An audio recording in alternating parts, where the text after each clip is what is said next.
Hey everybody, it's Jay. Video post number 2 here.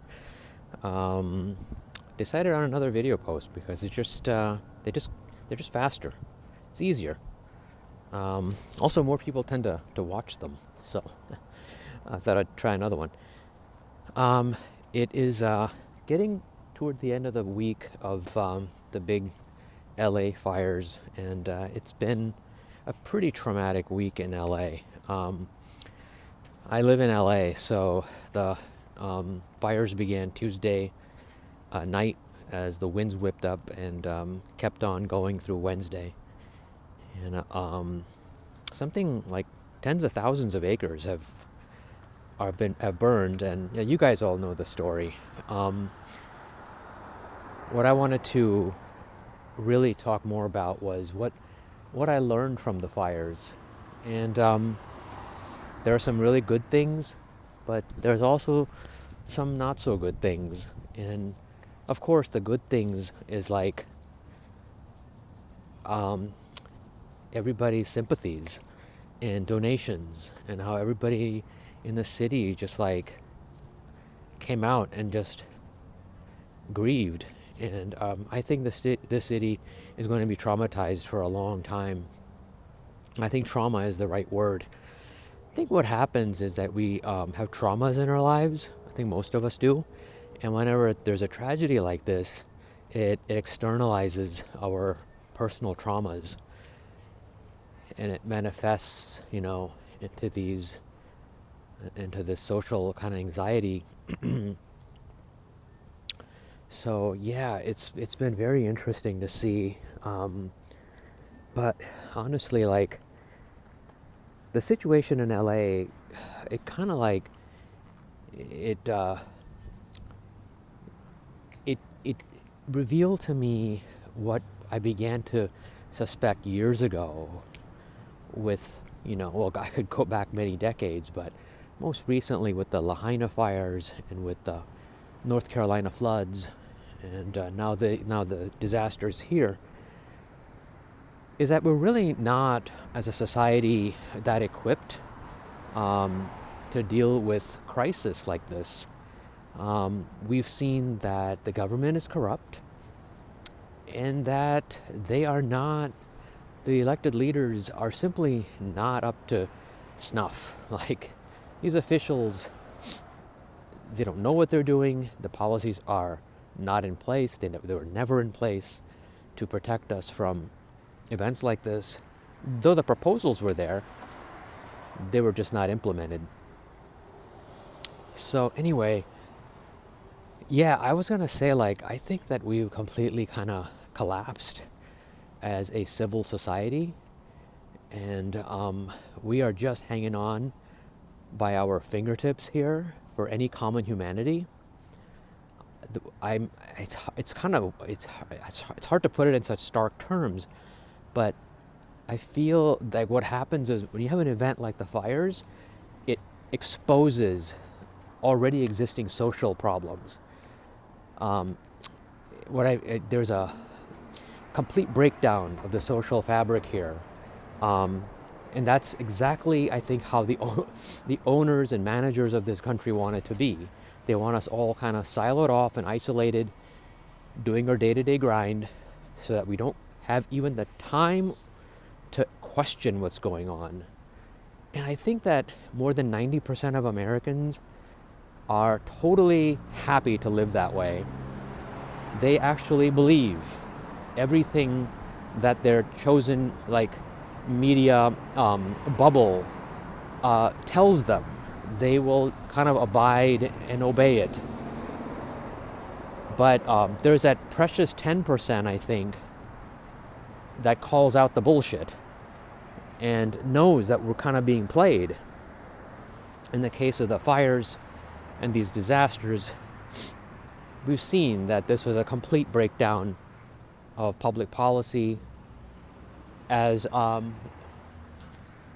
you know, insurance companies scramble to like minimize their liability, and also private equity firms, I'm sure, are going to swoop in and scoop up all the land they can for a fraction of its value. I think that's kind of what happened in other places. I'm guessing in North Carolina and Hawaii too. Meanwhile, what are we left with as a community? Nothing. Nothing. We're left with these bare fragments of like a life.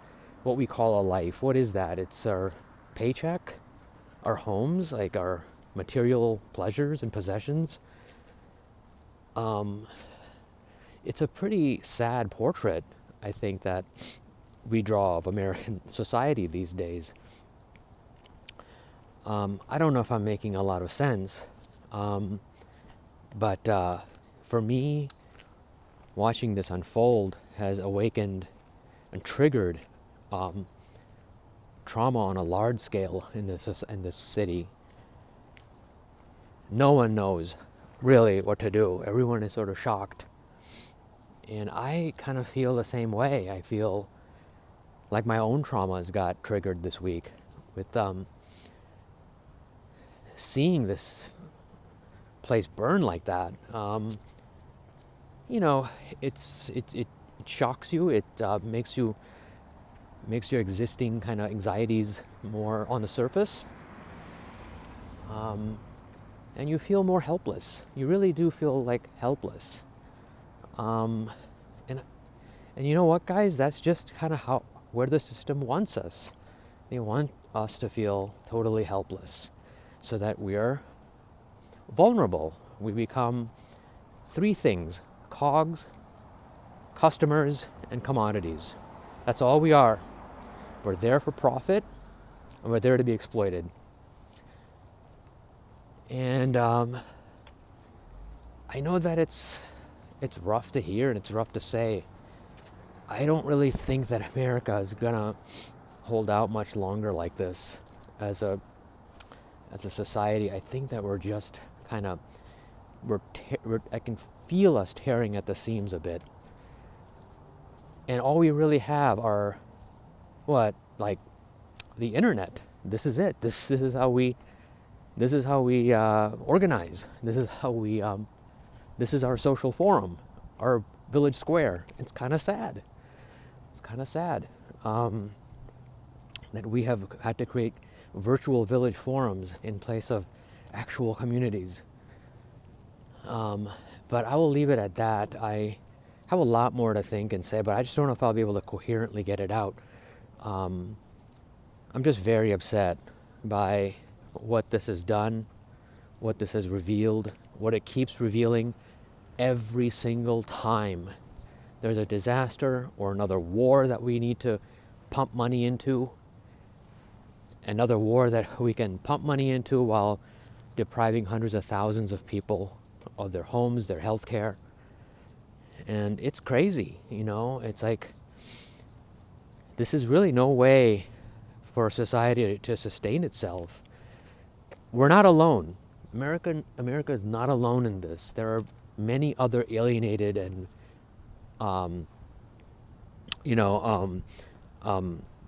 divided societies. We're not alone. I can give you another one. India. India is internally rife with divisions, especially caste divisions, and politicians exploit it all the time, just as it is here. Anyway, more to say on that later. Last thing I want to leave you with is a video that I saw. What really inspired this post is a video I saw earlier today by a gentleman who lives in Nairobi, and he's an American, and he was posting today about his impressions about American society and how it is totally this devoid kind of shell of a society with no community at all. And he gives his take on it. It really, I will post a link to it here, so please check it out. I think he has some really eloquent things to say. I'm not half as eloquent as he is. So check it out, and I wish you well. And I wish this place healing and a lot of love. Okay, bye.